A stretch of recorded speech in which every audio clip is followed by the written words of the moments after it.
Hey guys, so I'm going to show you how I achieved this look inspired by the beautiful Aaliyah. So if you guys are interested, keep watching.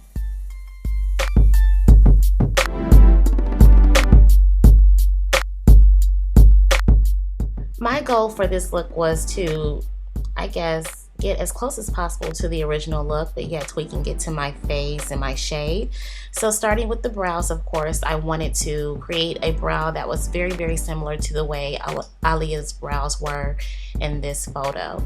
So they're quite fuller and slightly rounded, but they are shaped very lovely. So what I did was I used a gel eyebrow product. It's actually a gel liner, but because it's a dark brown, I used that for my brows, and I just applied it using an angle brush to create that shape and using a spoolie to, I guess, dispense the product evenly for a more natural look.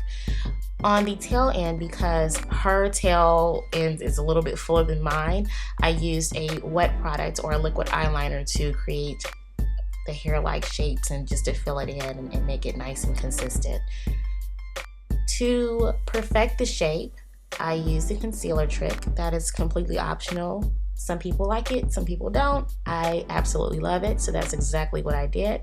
And just using a flat concealer brush or an angle concealer brush, I just really traced out the line below the brow bone area.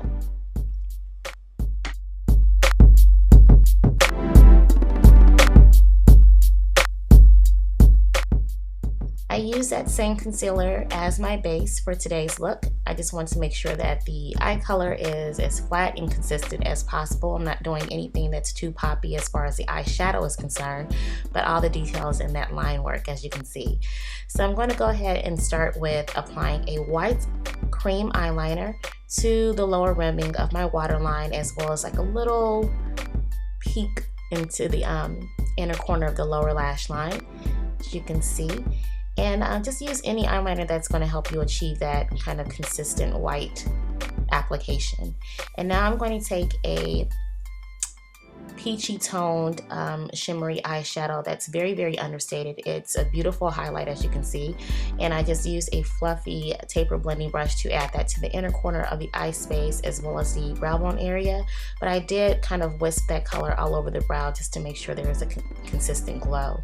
And then using a really dark, not completely matte eyeshadow, I went ahead and detailed, I guess, the shadows and created a little bit more depth to that look. And just to blend out the harshness of that really dark brown, I used a terracotta shade matte eyeshadow and blended those two together and just kind of help contour down the bridge of my nose, because I think that I saw some detail contouring around the nose area, and try to emulate that as close as possible. Then I just sheared on that glowy eyeshadow again to just make sure that there is kind of a consistent flow of light. And now we're going to move on to the most difficult part, but definitely the premier part of this eye look, by adding some line work. And I'm just using a gel eyeliner or a cream eyeliner. Use whatever eyeliner is best for you to work with. I just find that a gel eyeliner is just more forgiving, and you can kind of move the product around and perfect it little by little. And basically what I started off doing is I'm just creating kind of the skeleton of pretty much the shape of the wing for the upper lash line area. And then for the lower lash line area, I'm just simply kind of drawing out right below the lash line.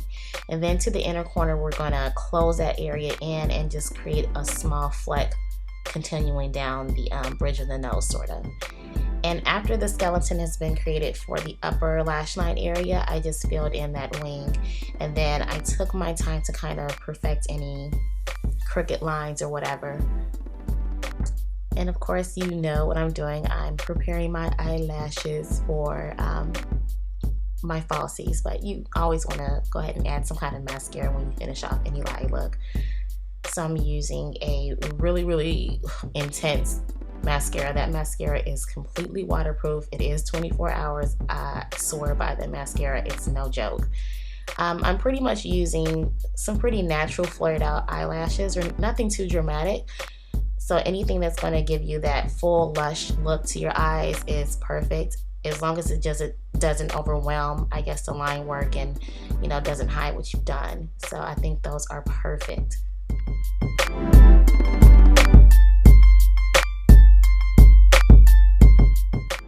I already did my foundation off camera, so you guys can look at any one of my other tutorials to see how I typically do my foundation application.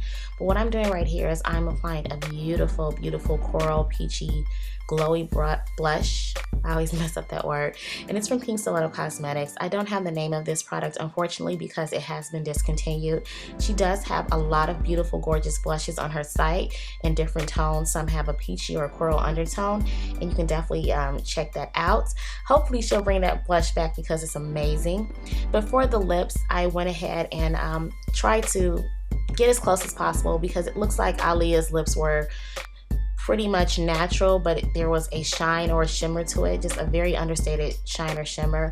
I didn't go for the shimmer, I opted for the shine, and I tried to make it as natural as possible.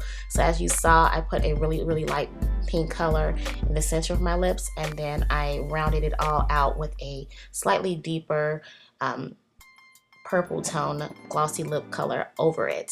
So didn't line my lips, everything else is, you know, in place. The focus is the eyes, and I think it's such a beautiful look. I hope you guys enjoyed this tutorial, and let me know if you have any more suggestions for any Aaliyah inspired looks.